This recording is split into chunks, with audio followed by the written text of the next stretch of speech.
Hello, and welcome back to another episode of the Blue Lineage podcast series. On today's episode, we're going to talk about the last artists in rock and roll, and we're going to slowly move into soul.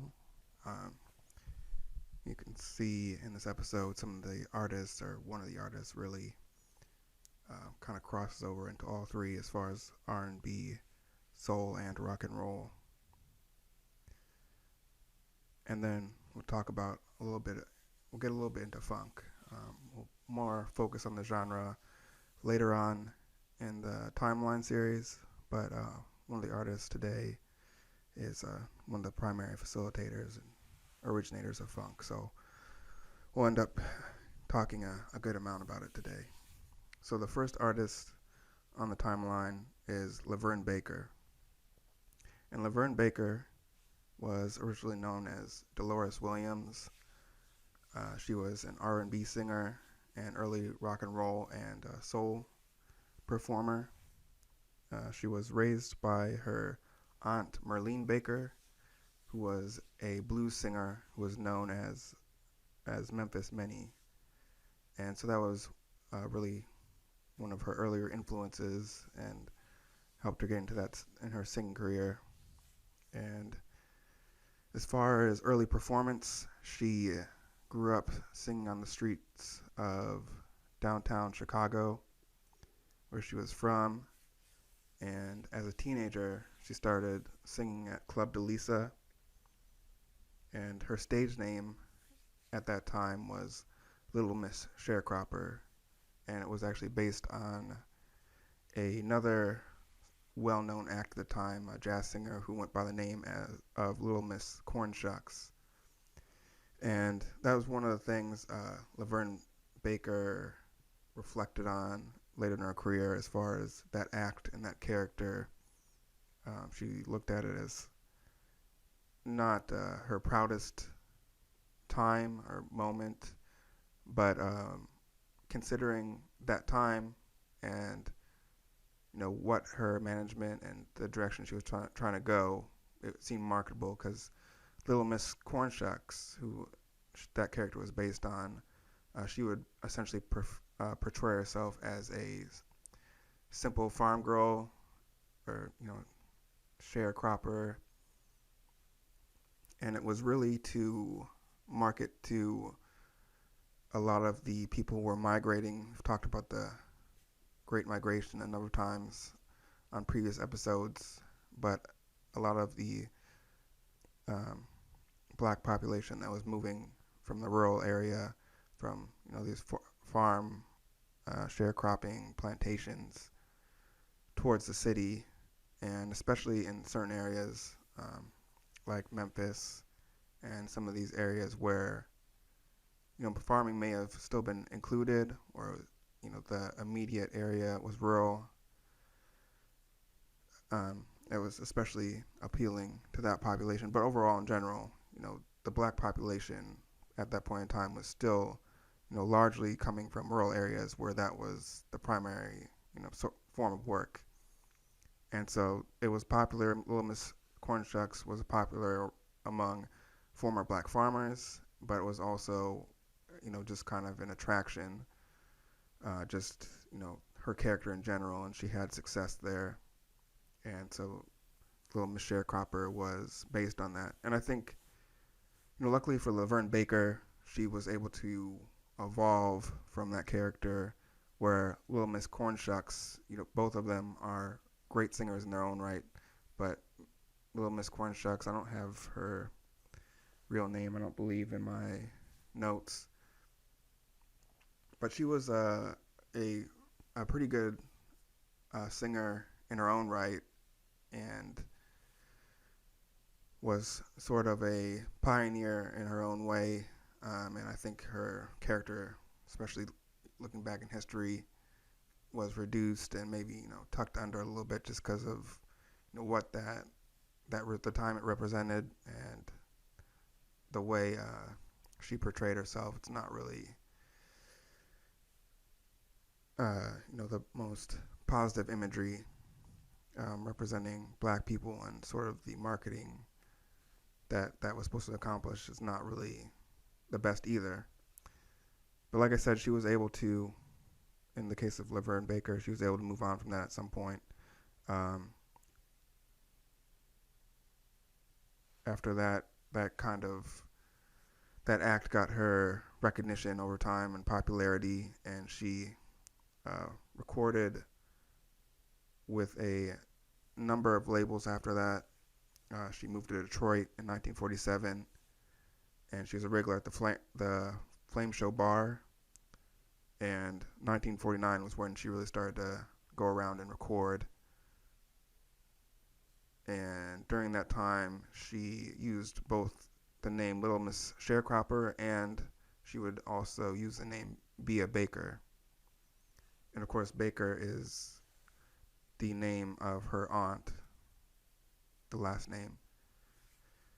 And she held on to that. And in 1952, that was when she began to perform as Laverne Baker. And she toured the urban theater circuit, also known as the Shetland Circuit, with the Todd Rhodes Orchestra. And that's where she really was able to start to hone her own sound and get that professional touring experience and performance experience with a band like that.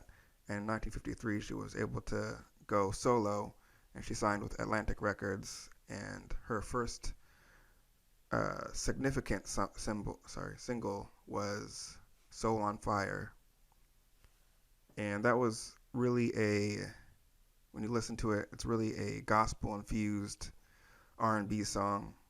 This is before the soul era, so people wouldn't consider it soul, but you can already see, I think mostly because of her voice, she has a very voice that fits what soul music really is, which, of course, has very strong gospel roots. So you could just say that she has a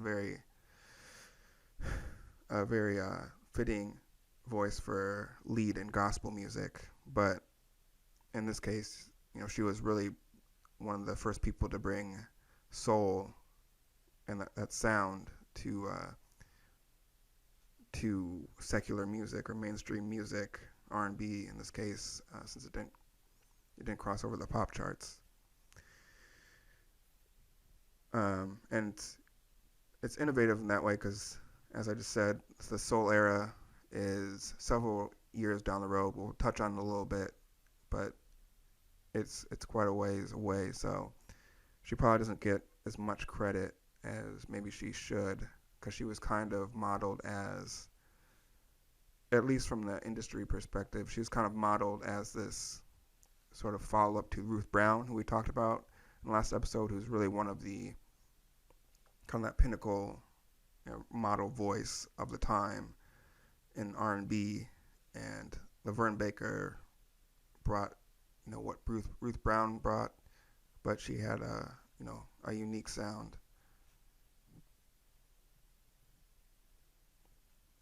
And that was kind of the plan of the industry at the time, is trying to evolve, seeing that R&B was tailoring off a little bit.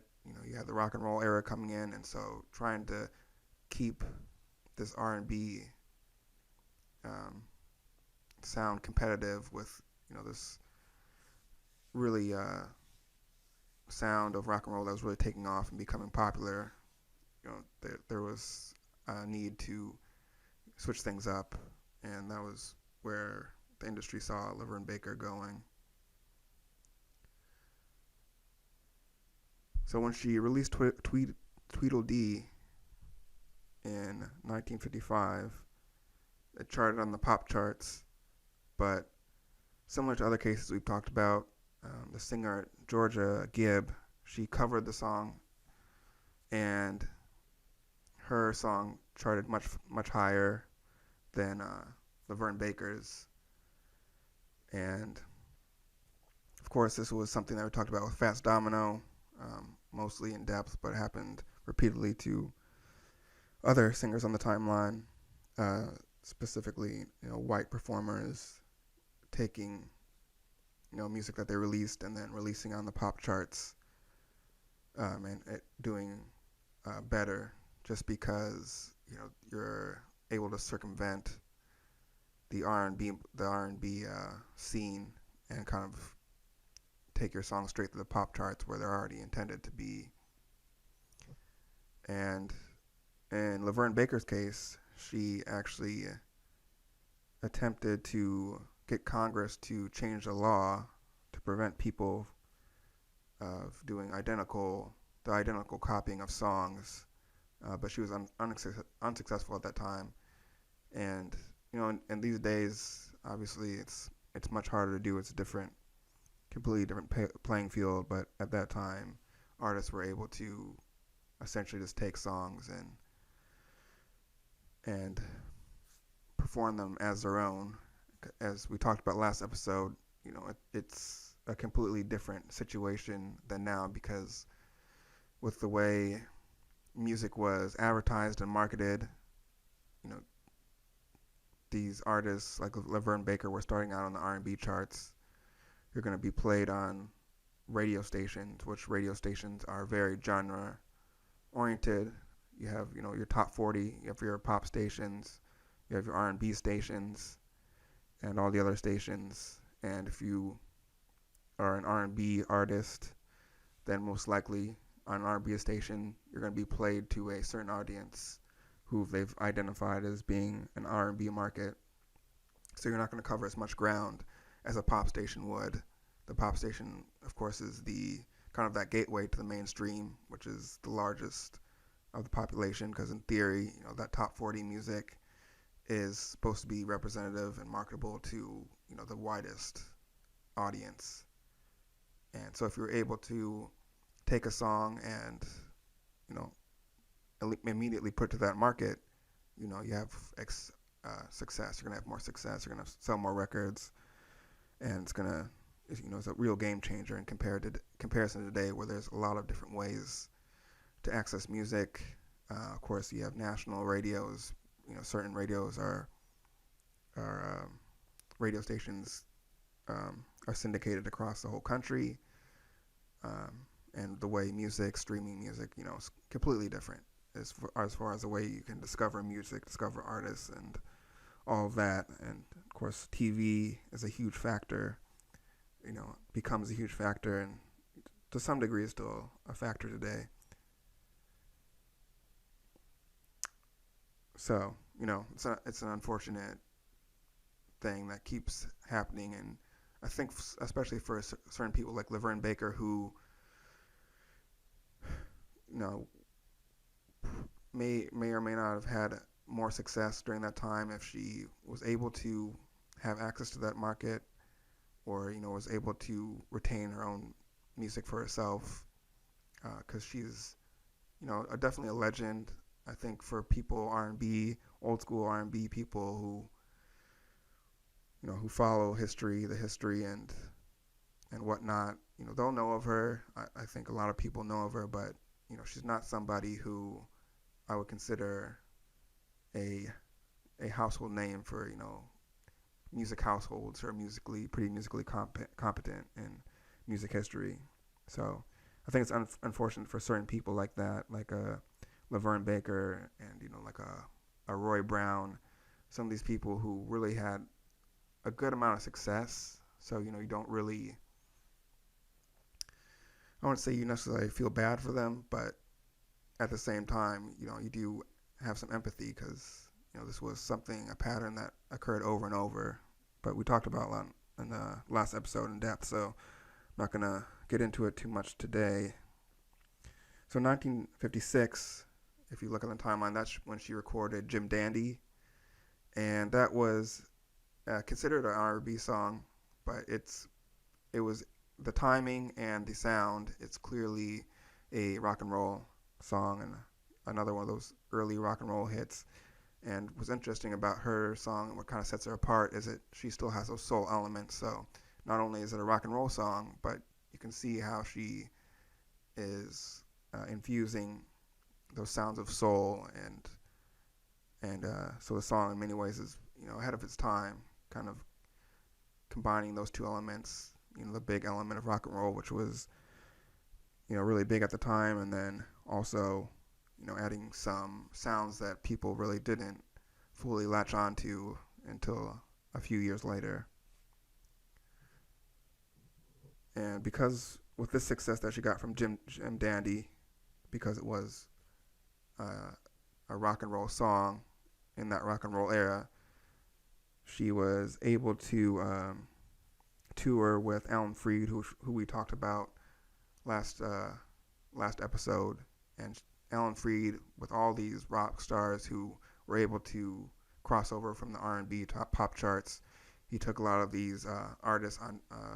It was a rock and roll tour, and they were able to tour the country, and it was called like the Alan Freed All-Star Show, and it was really just a showcase and really, put their popularity to a whole nother level as far as stardom at the time, and really cemented them as these rock and roll stars. She was also able to star in some of the rock and roll films similar to the other rock and roll artists we talked about.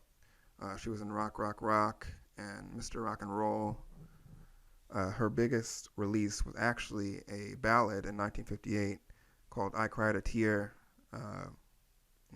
A very good song that showcases her vocal abilities. If you've heard of Laverne Baker, then you've probably heard of this song before.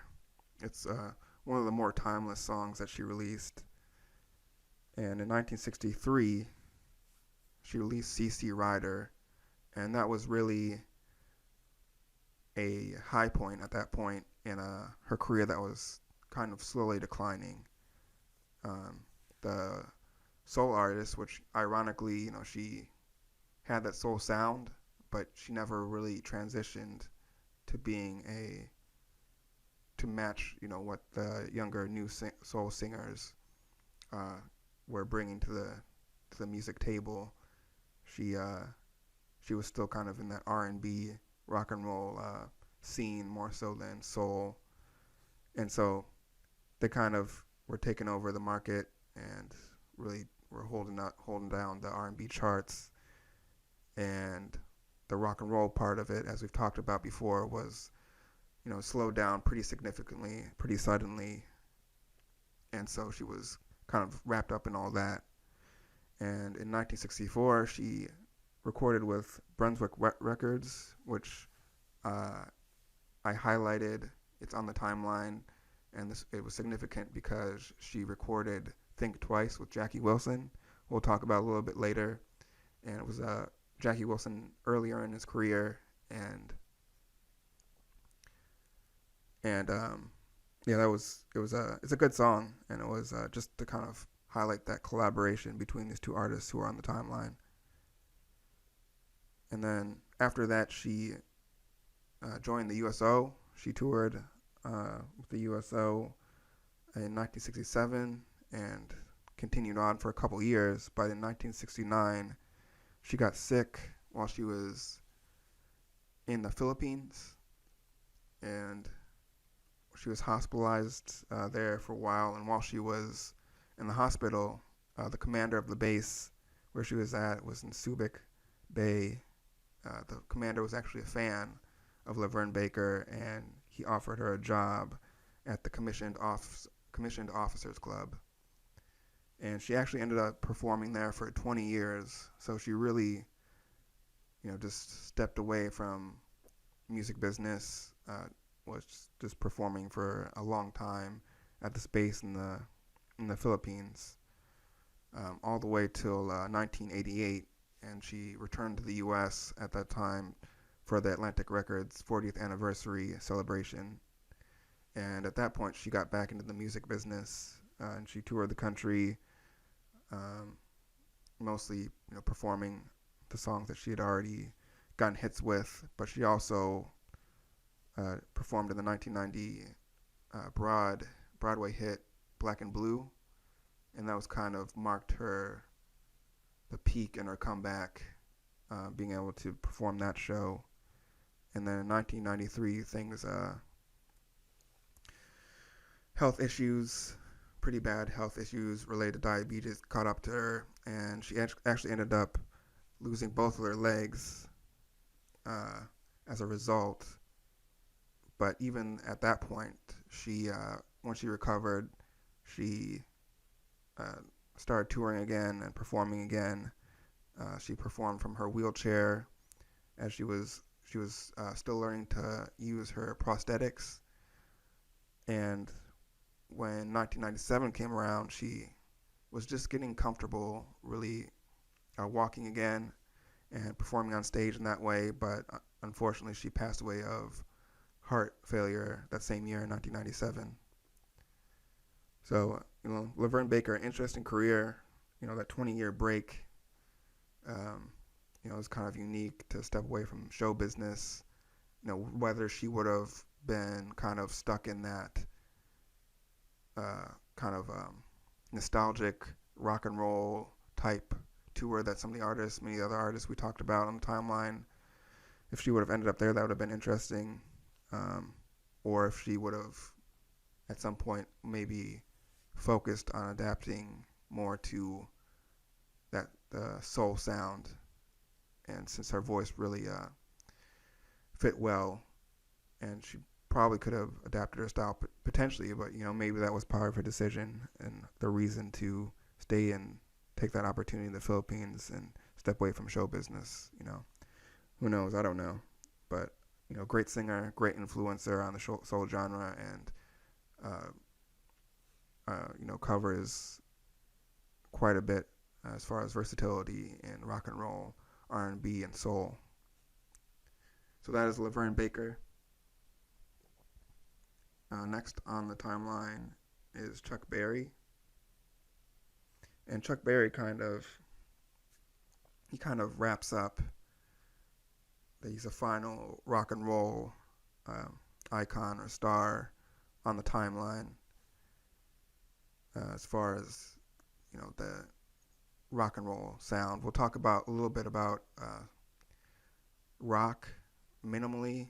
I think maybe we have one rock artist on the timeline, but Chuck Berry really closes out the rock and roll era, at least as the timeline goes. And he was he was known for being a guitar innovator, and he was also a great songwriter. He's originally from St. Louis, and one of the early events that shaped his life is in 1944, his friends decided to go on a cross-country road trip to California. And while they're on the trip, they started to run low on money, and somehow they got to this idea where the way they were going to get money was to rob these local businesses, and it didn't work out, and they were all arrested, and they were given 10-year sentences, and he was sent to a reformatory, kind of like juvenile prison school situation. It's kind of similar to James Brown, we'll talk about later on in the episode. And during this time, when he focused more on music.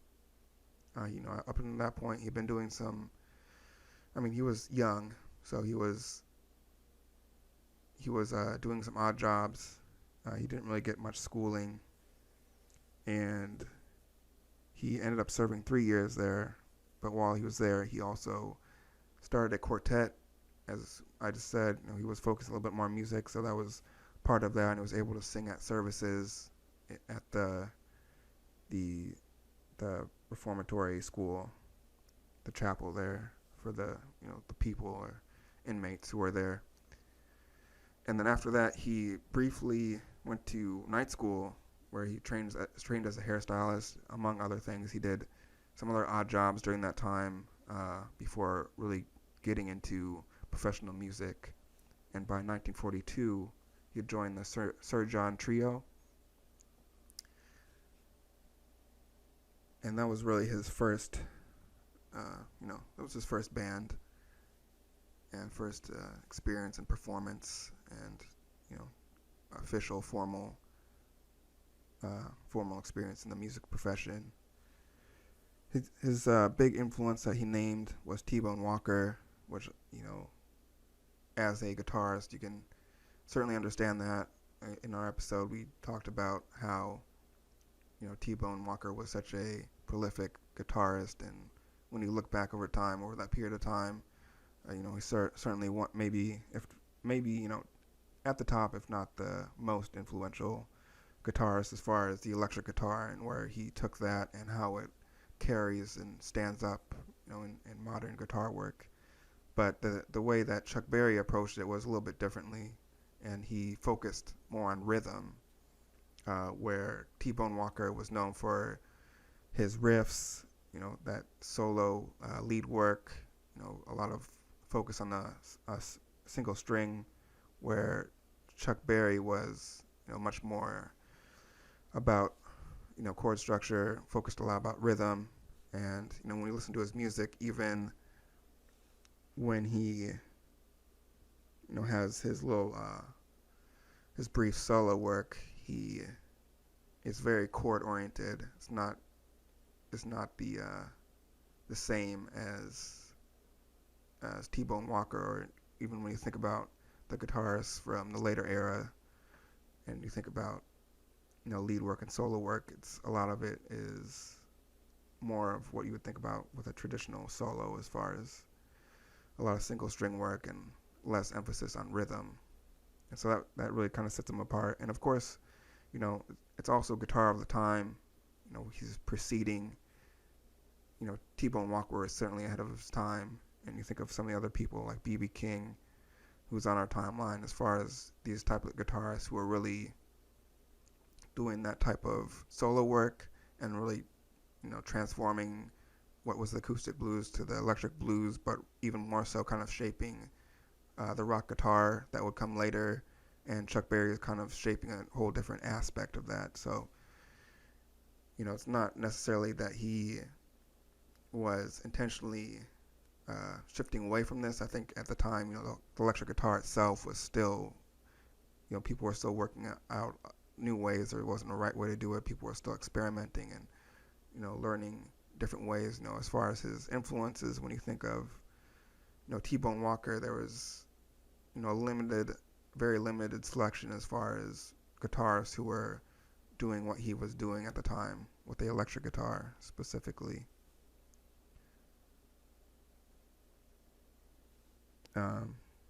As far as his lyrical style,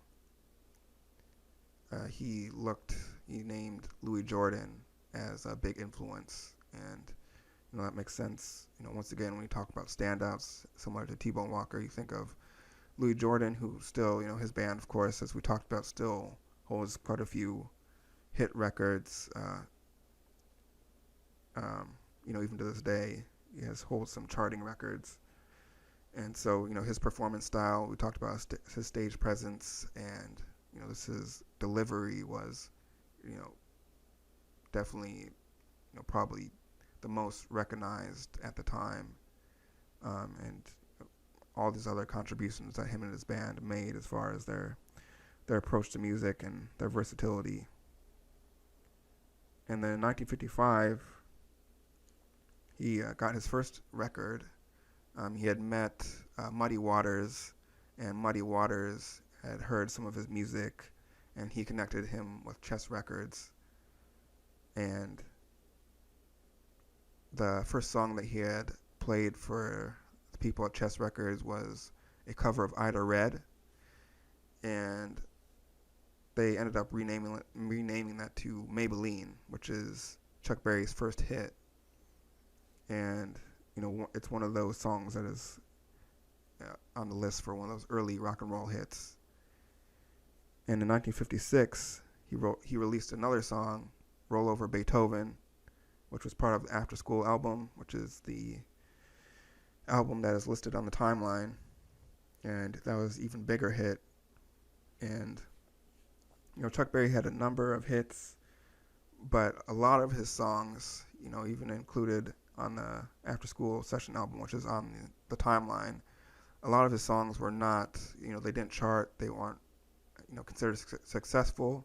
And the reason that the album is on the timeline and not an individual song or songs is just because, Chuck Berry's music may not have charted, but as we'll see, later on, his music was really influential, and all these artists who were coming up, these young artists, were clearly listening to not only his hits, but were going through his albums and utilizing that to innovate and emulate, Chuck Berry's style and influence their music.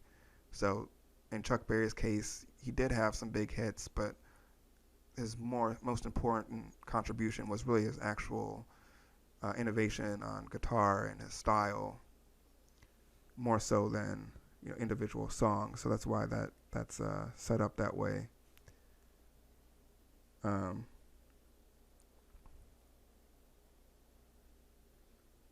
the other component, of course, of Chuck Berry is his live performance.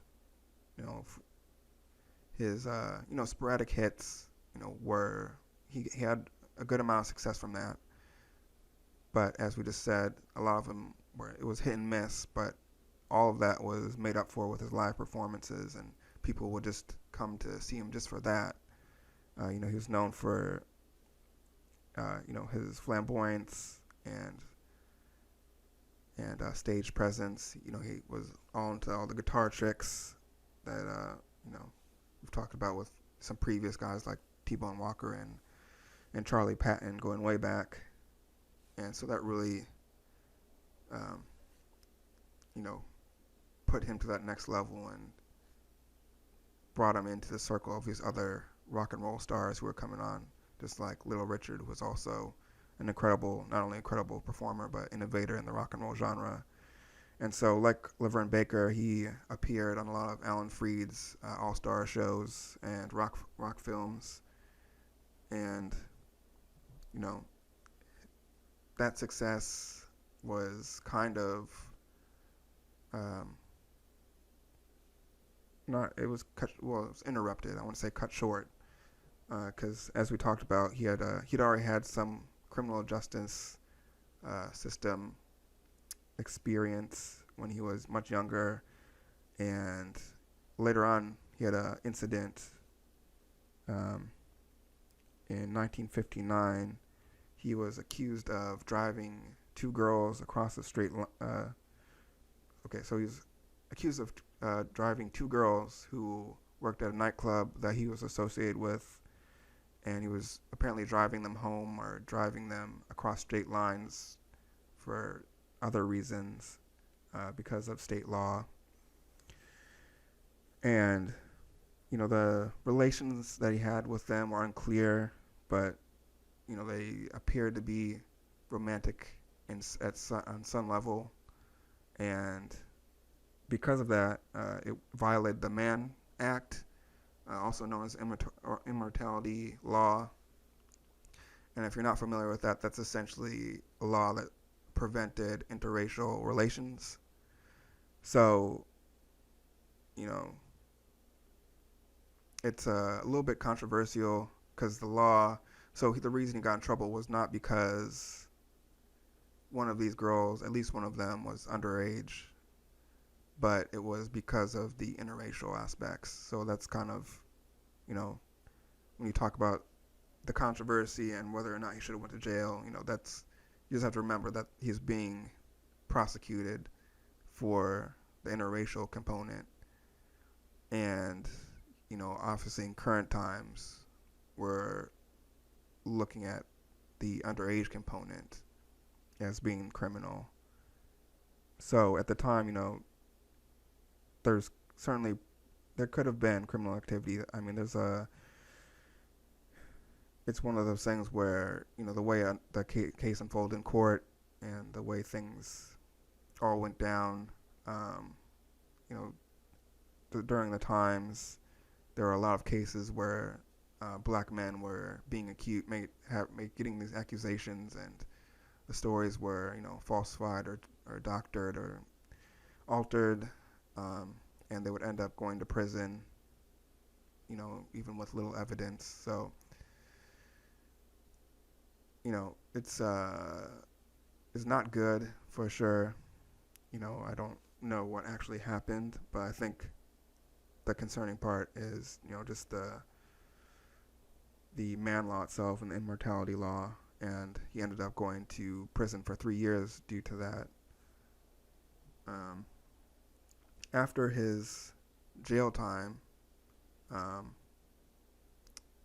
his the British invasion, or the music phenomenon known as the British invasion, had hit, and so a lot of the hits that he previously recorded, or in songs that weren't hits, um, were now becoming popular because of some of the all the artists who were coming over from Europe, and the new sounds here in the U.S.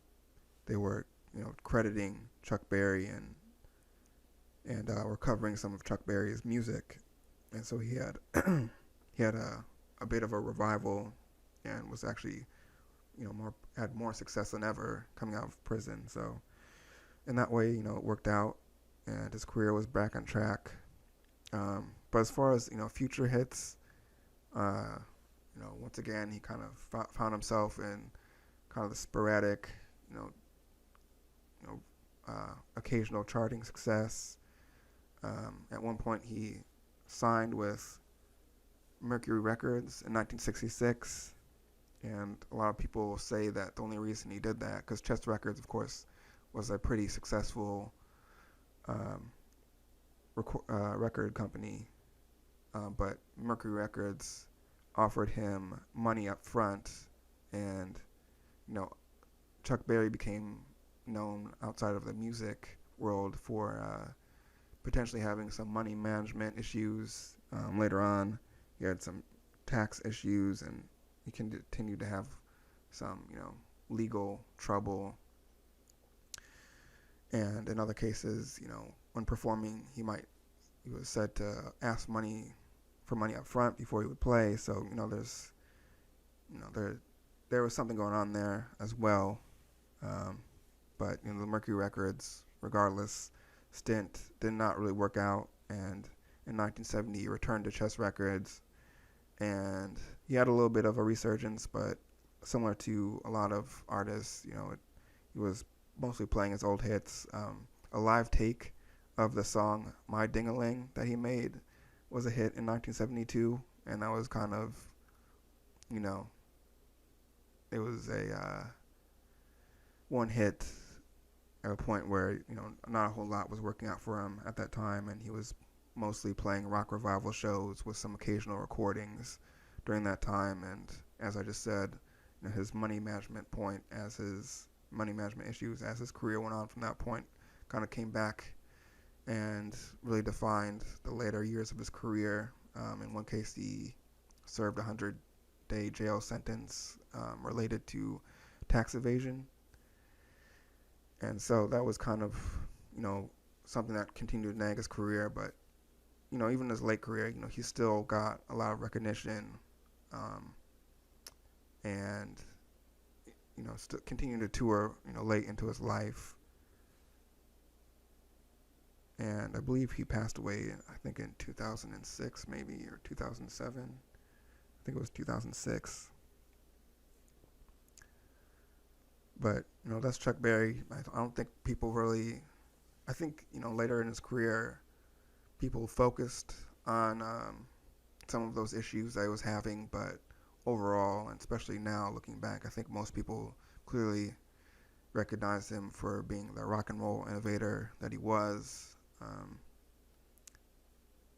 and, being a major guitar innovator as well. And he clearly influenced quite a few people, not only in the later 1960s rock, but further than that too. And I think if you listen to certain songs, because the clear rock and roll hits are one thing, but I think even if you listen to a song of his like Memphis, Tennessee, you can really hear a lot of like the Beatles in that song. So I think he contributed in many ways, and it's something to definitely check out if you haven't listened to Memphis, Tennessee before. Definitely check it out. So that is Chuck Berry. Next, we're going to go a little out of order according to the timeline, and we're going to talk about Jackie Wilson. And Jackie Wilson was an R&B singer, maybe even well known for his showmanship and stage presence. he was originally from Detroit, and he named his primary influences as Louis Jordan and Roy Brown. Both of those guys we talked about on the timeline. Early on, in his teenage years, he was a boxer, and he had a really brief professional boxing career. I know there's a rumor that at one point he was a championship boxer, and I got the Golden Gloves of, I guess it would be Michigan, but apparently that's false. As far as what I know, or what I've heard and read and whatnot. He was first discovered by Johnny Otis in 1951, and he eventually replaced the lead singer of Billy Ward and the Dominoes. The lead singer was Clyde Mcfadder. Clyde Mcfadder moved on to sing with the Drifters.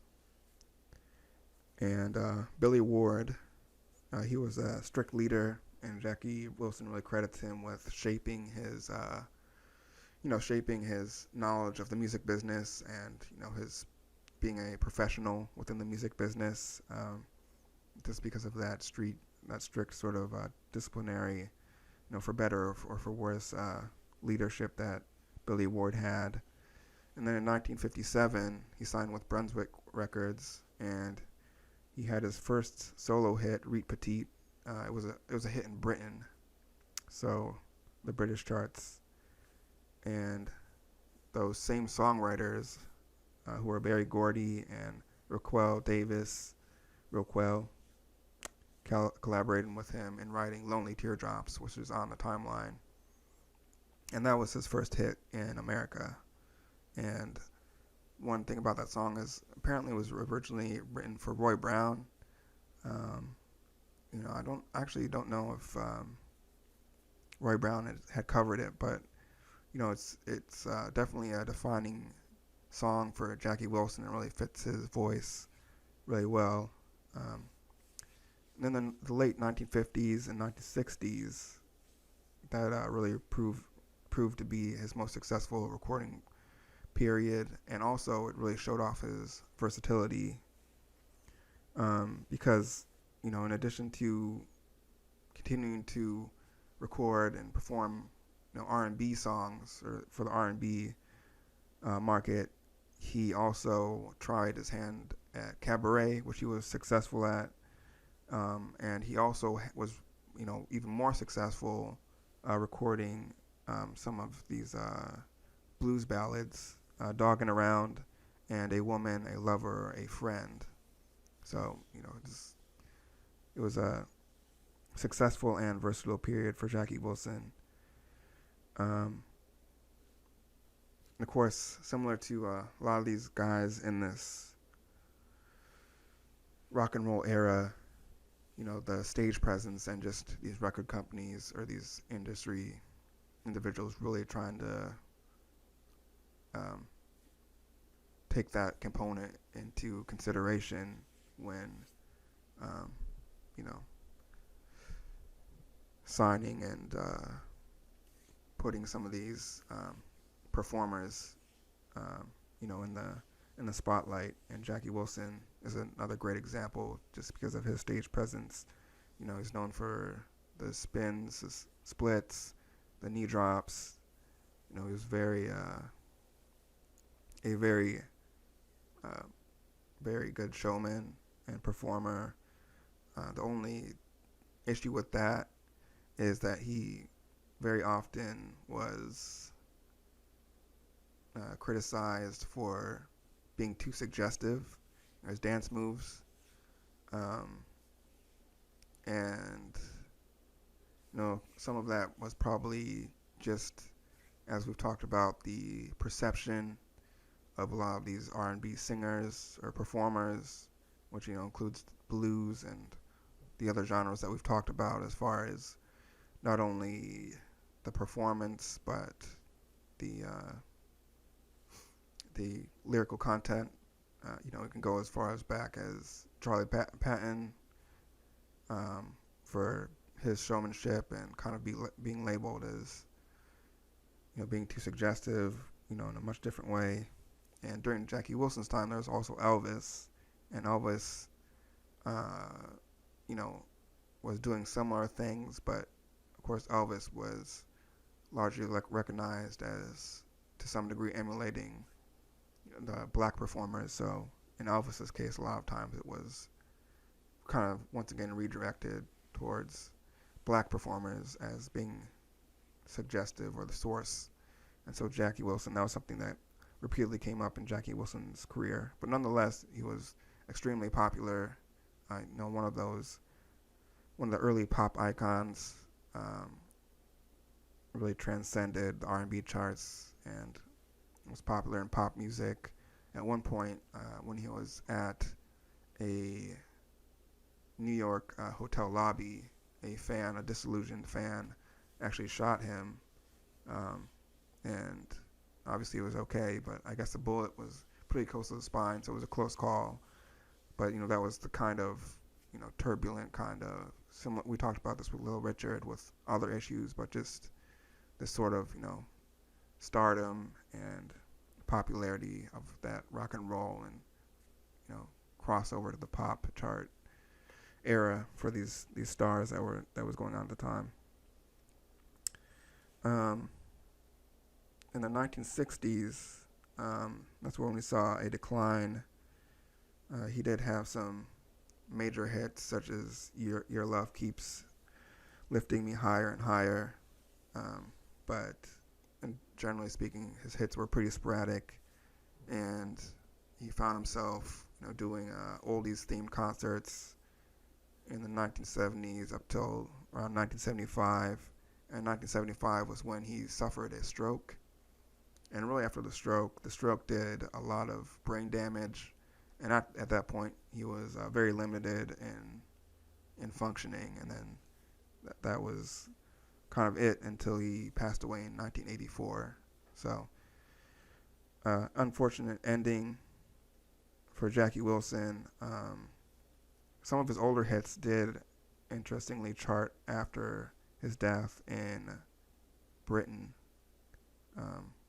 But he's a very unique icon for the time, because as we talked about, that was a time where a lot of black musicians were crossing over to the pop charts, and you have these major figures like Little Richard, and you have Chuck Berry, and Jackie Wilson is kind of another completely different icon who kind of had his own way and certainly influenced not only that generation of singers, but you can also get influences going up to later people like Michael Jackson and some of the later pop icons as far as Jackie Wilson's stage presence and his performance. And he has one of the more unique voices. For those of you who have not heard Jackie Wilson sing before, definitely check it out. So that's Jackie Wilson. Our last artist for this episode is James Brown.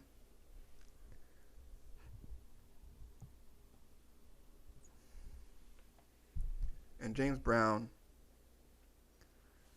he was known as a great R&B musician. Of course, maybe even better known for his innovations in both soul music and even more so for funk, one of the creators and original funk musicians. And of course, he had a very legendary stage presence as well. So as far as his childhood and early influences, his dad was said to sing blues songs in the evenings when he got home from work. So that would have been probably his earliest influence. But the interesting part about that is he actually only lived with his parents until he was 4. So, that's a very brief period of time that he would have been around his parents in that capacity. And at that point, when he was 4 years old, his mom had left the family, and he was sent to Georgia to live with his aunt. And one of the, I think, more well-documented things about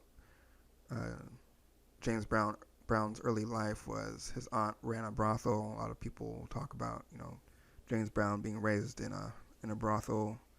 So that's where that comes from. Um, and in those days, he showed in his early age kind of that entrepreneurial drive, which you can see throughout his career. And he would work in the fields, and he would also wash cars, and he would shine shoes, and he would perform on the streets for money. He also performed for specifically for like soldiers coming back from World War II, and so he just was really hustling in the early days. He named an early influence as Louis Jordan. Um, Once again, Louis Jordan, uh, you know, huge, huge figure for those early R&B artists. And James Brown also was largely self-taught. His first instrument was actually the harmonica, which was given to him by his father. And at 8, he learned to play the organ, and he played a little bit on the bass, guitar, saxophone, and trumpet. And he didn't necessarily master all of these instruments, but he uh, got to a pretty competent point with all these different instruments. I think that probably was helpful for the type of direction he was trying to go with his music, as far as really innovation and shaping new sounds. And when he was 12, he formed the Cremona Trio. So that was his first, I guess, formal band experience. But with James Brown's sort of unsteady upbringing, economic troubles, not the best. We talked about, him going to live with his aunt when he was 4. So he was, just making money any way he could. And one of the ways he did that was stealing car batteries, hubcaps, and he would he would sell those for, basically basic needs and clothes. And then when he was 15, he got his second offense for stealing cars, and he was sentenced to 8 to 16 years in a juvenile prison. And while he was there, he formed a quartet, similarly to Chuck Berry. And so that was, in the same way, that was the way he was able to continue to work on his music.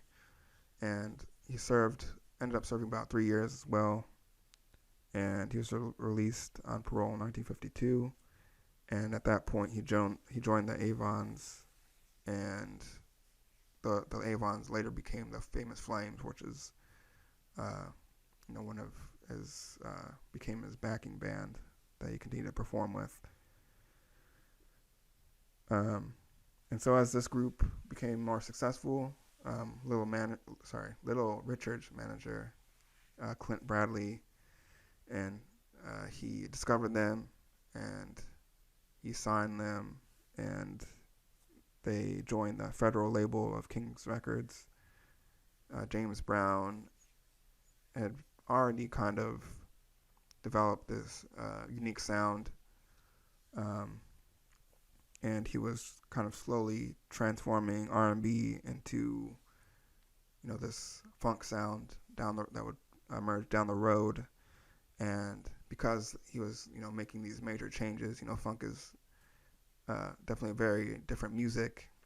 The sound that he was creating, a lot of people at the record and managers were pretty skeptical about, that this was going to work out, and they definitely disagreed and pushed back against some of the songs that he was trying to make and perform.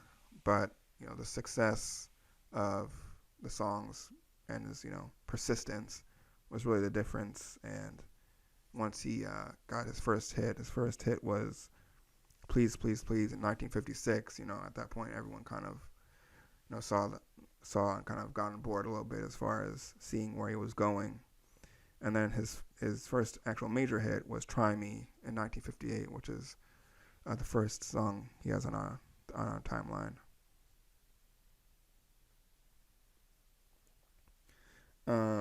one of the things about James Brown is he's really well known for his work ethic, his tireless concert performances. He would, get to the point where he was nearly collapsing on stage. If you ever seen a James Brown concert, definitely, you know, find one. If you haven't seen one already, but you can just see, through the concert, he's just constantly working, constantly moving, and towards the end, you can definitely see that he leaves it all on the stage, and is a very extravagant, very good showman.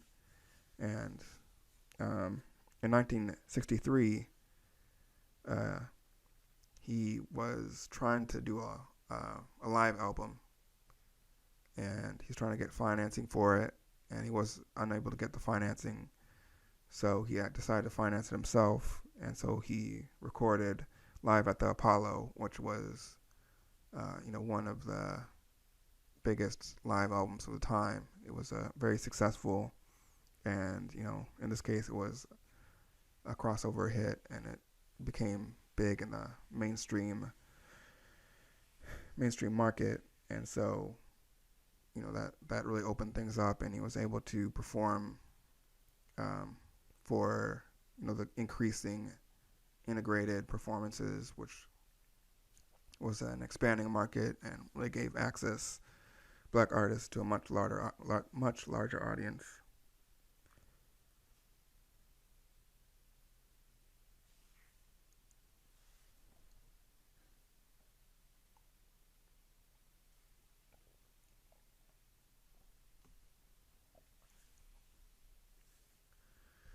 So James Brown, he up until this point he had largely remained politically neutral, being a black pop icon, and considering the times, a lot of people wanted to see him, take a stance and support certain issues.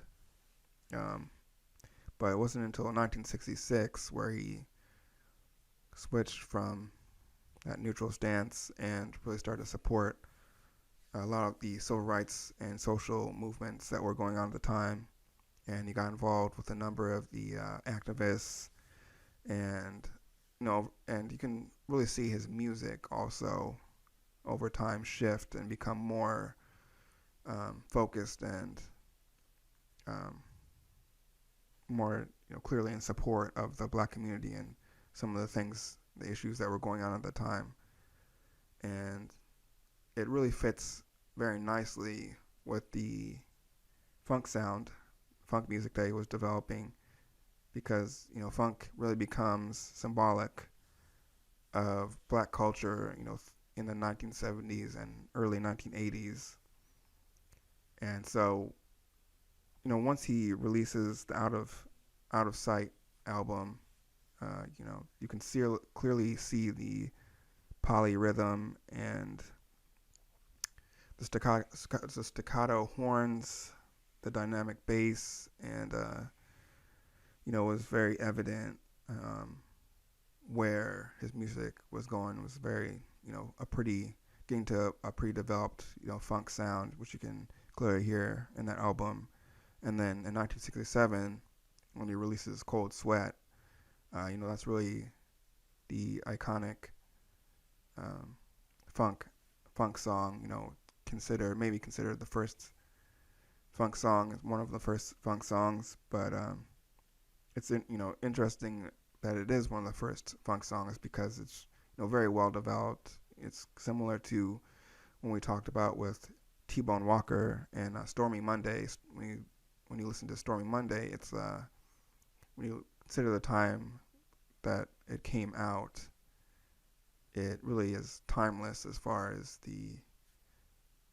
as far as slow blues goes. Really holds up well today, and very similar to Cold Sweat. When you listen to Cold Sweat, it sounds like funk from the soon to come funk era, and even funk of today. And one of the things about that song or early funk is a lot of people focus on the drums, the drum beat, but really more importantly um, was the open-ended rhythms of funk and the emergence of the bass guitar, and the bass guitar really kind of becoming a key figure in the music, and becoming more than a backbone essentially.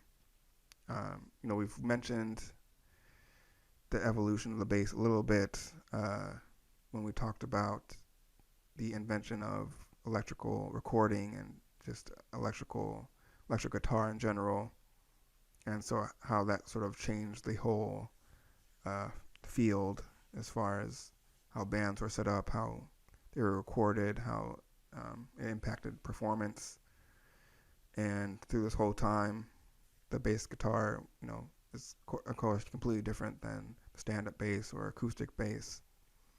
And this whole time, it was, as music, the R&B genre, and we've progressed up to this point, the electric bass has sort of been, it's one of the few instruments that's really going through a really completely different transformation, because the electric bass can maybe even more so than the electric guitar can be utilized in a much different way. Because when you think about the electric guitar or the guitar in general or these other instruments, acoustically they have existed in a format in music for some time. We've talked about kind of the role that guitar played before it was electric, but when you think about the the bass sounds and the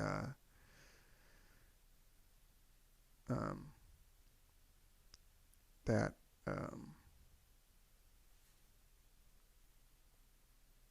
when you just talk about bass in general and sort of that area that the bass, what's the word that I'm looking for?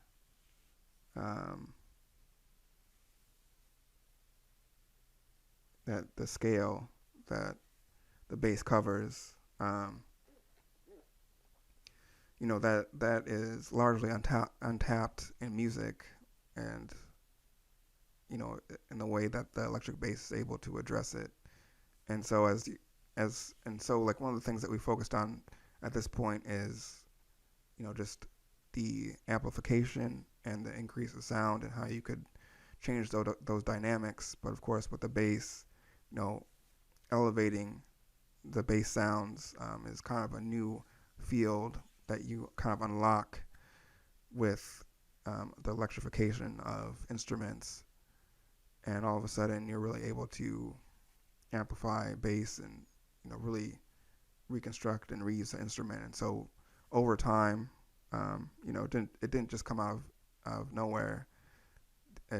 It's something that's been emerging on the timeline. Now you get to funk, and all of a sudden, the emergence and the use of the bass is able to step forward and become, more of a featured instrument in funk. And of course, funk precedes hip hop. So funk and hip hop, we definitely see the bass really become a step in the forefront. And so that's really, I think, something that, with the funk genre in general, I think sometimes people look at it as they may not give as much recognition as maybe it should get.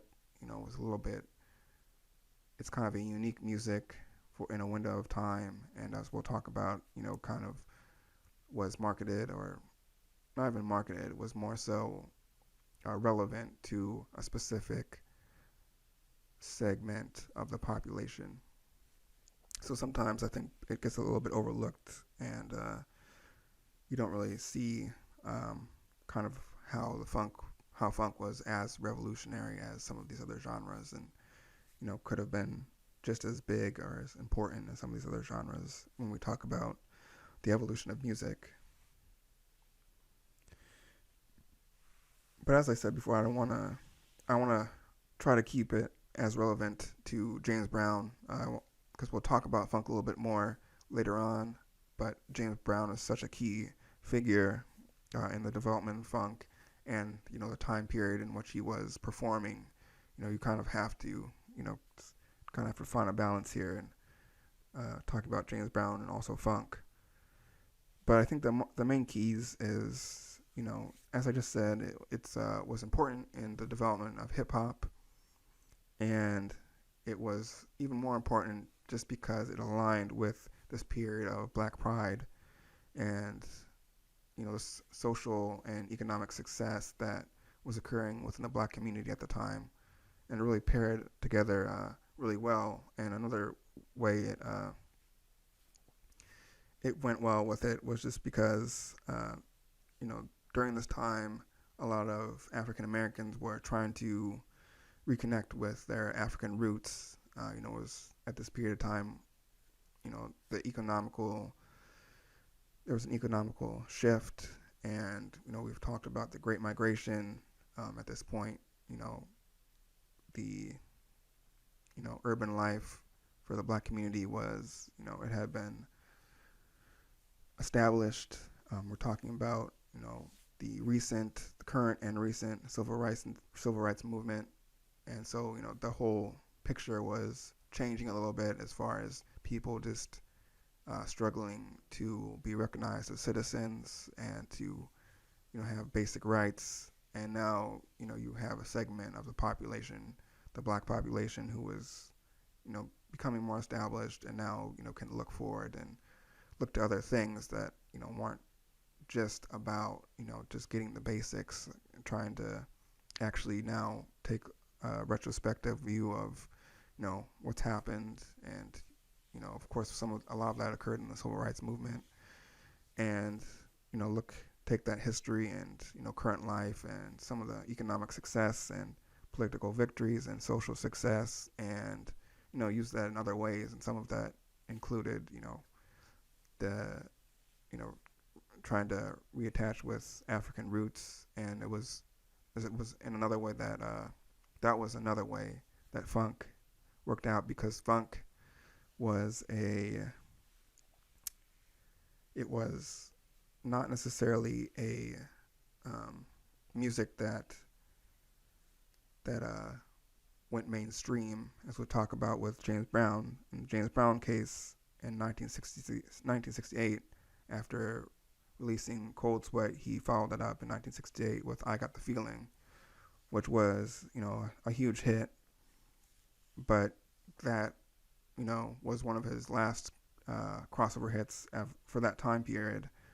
And so he soon really just was seen in the R&B market, and that really represented what funk was, because all of a sudden this funk music, it didn't really resonate with mainstream America. He dominated the R&B charts because the Black community who was consuming funk music, and it really resonated, as I've been saying, with what was going on with the Black community at the time. And so he has really dominated the R&B charts, and not only that, but the funk music really went international. And once again, it wasn't necessarily just widespread international. It specifically was international for Africans and communities of African descent. You saw it in the Caribbean. You could hear it in reggae. It was could hear it in Brazil, and it influenced some African artists who would be known to influence them in what would be known as Afrobeat. A little bit later, James Brown took some trips to Africa and were able to interact with some artists in that way too. And so it was really just it was a very interesting period for Black Americans, and funk really fits right into it. And I think some of that certainly was intentional, as we've talked about.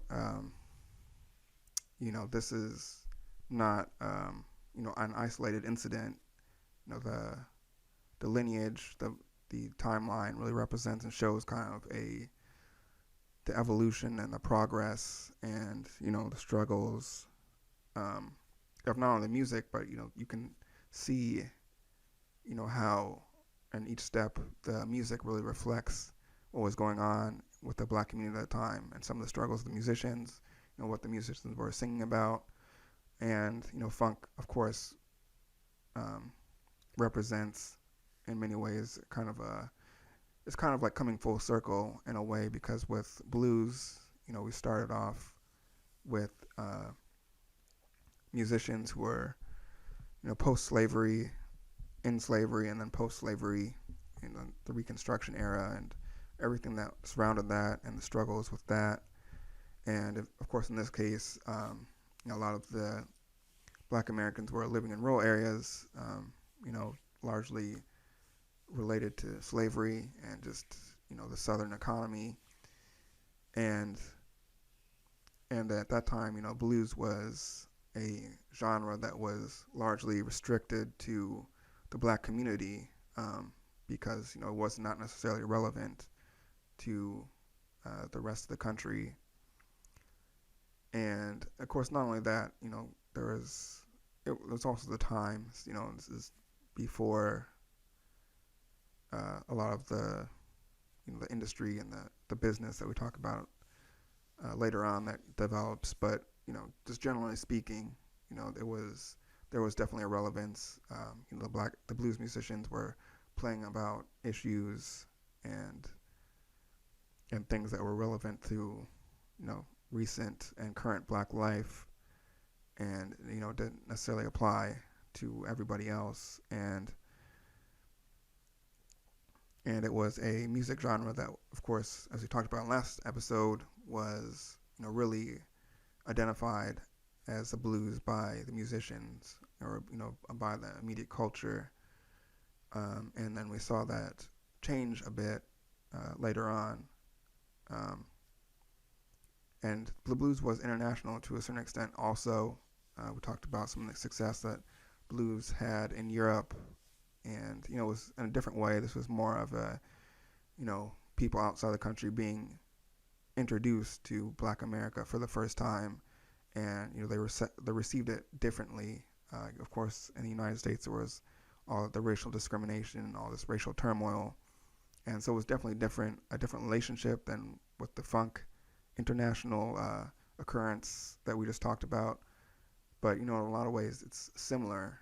But then, as we move on to these other genres like R&B and the rock and roll, we see the shift as the population moves to the cities, and the business kind of reforms things.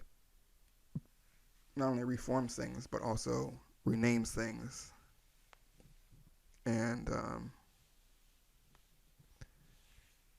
kind of shapes the music in a way that best fits the business and best fits the market that they're trying to best fits the people who they're trying to market to. And so it kind of changes the direction of the song a little bit, but at the same time the core of the music is still there. And that continues to progress. The music still being developed and moved forward and evolved. And then once we get to funk, it's kind of where we see a return to the black prosperity that was happening, because before, during this sort of R&B and rock and roll time, there was success, but also kind of reflected the shift and the struggle and some of the things that black people were dealing with. But now we've kind of seen towards the end of the rock and roll era, getting into the funk and soul era, there's things have changed to a certain extent, and in a lot of ways, the black community is in a better space and is really in a much more prideful space. Civil rights was marked by a period where these rights were due to the Black Americans, and Black Americans were fighting for their rights. And now, to some extent, there was progress, and there was room for celebration, and there was room for a lot more self-reflection and a lot more looking in the future, because there was some movement and there was some, success there. And we've talked about some of the successes in small business and all of that, as far as being able to, you know, find be able to settle in the cities and find, some success there. And really, for the first time, I think,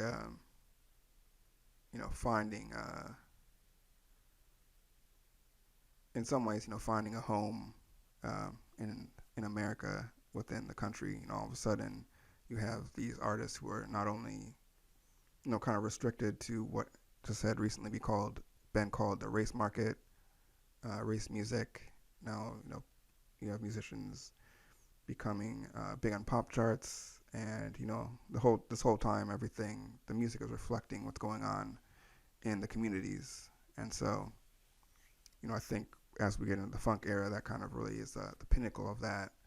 And the music, once again, similar to the blues, it kind of comes back and really resonates mostly with the people who made it, but it's obviously in a much more positive, reaffirming way that the blues was just as important, but this definitely fits the time as far as that those successes and where we were going from there. And I think probably the key definitive part of funk and what was going on as far as Black Pride and the Black Power movement was that future idea. It was that forward looking, where it's not just about the struggle, but you have these artists making songs that are talking about more of these futuristic ideas, where we can go, some even some sci-fi, you get into the psychedelic era, and some of these ideas that come from something like Afrofuturism and some of these other notions that you just didn't really see as much in the art early on, when people were going from these migration stages to just getting out of slavery, and then kind of fighting for rights and freedom. And so obviously things were not perfect, but when you just look at the progress and what was going on at the time, it's very interesting at the very least to just look at how from a music standpoint, how funk really fits well into this time period, and just this time period in general. I find very interesting, and we'll talk about a little bit more. But I'm trying not to get too far off track from James Brown.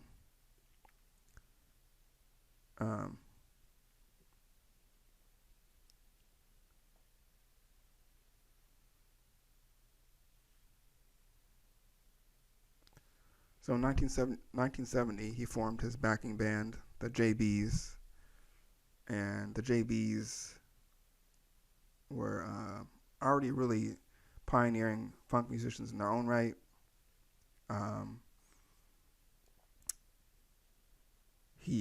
JBs really existed.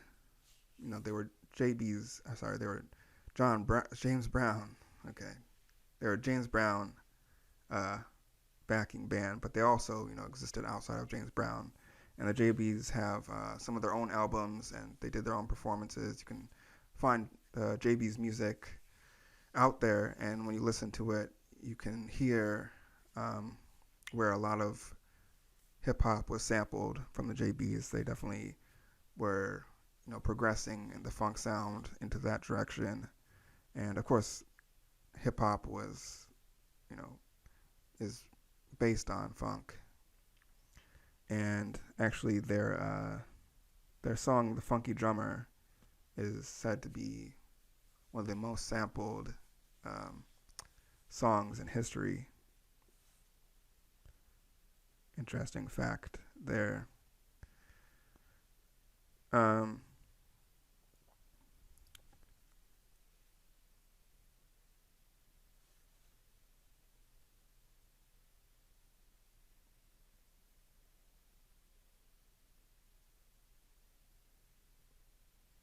So of course, the other component of James Brown is that we've already kind of talked about, just his performance style, but importantly, you talk about his sort of pop presence, his performance, stage presence. He was, a noted influence of Michael Jackson, but he really set the tone for a lot of the pop stars down the road. Prince, even including some more of the artists around that time. You can think of like Mick Jagger, and he was a very big influence, and his career and his influence, his sort of range of influence is very large when you consider him starting out in R&B, and then also primarily pioneering the funk sound, but he also integrated that into soul, and also was seen as a big soul artist, soul brother #1, so he's one of the artists probably that covers maybe the most as far as genres and contributions, just because the sounds that he created were so different than when you think about going from one genre to the next, and his span of influence, clearly is influencing musicians all the way up to pretty recent times. So definitely a very important figure on the timeline, and we'll talk about funk a little bit more in upcoming episodes. But that's basically James Brown, and that's about it for this episode. Next time we'll talk a lot about we'll get into soul, and I think we'll talk about some of the other kind of social events that were going around that time that might come back a little bit to rock and roll, but generally speaking, we'll talk about soul. Motown is a big discussion to be had. It's a huge component of that era. So we'll get into that next time. So once again, thanks for listening. Check out the timeline, especially if you're new to the podcast. Check out the timeline. It's a really easy way to catch up. You can go through, each artist, and they all have songs and a little bit of information and clips with them, so you can kind of just see the evolution that way. That's a whole other way to approach it. Too, is just if you just listen to the songs and kind of try to hear the evolution of the music and how things kind of led to this point. That's another way to go about it. But check it out, bluelineage.com. Thanks for listening. I'll see you next time.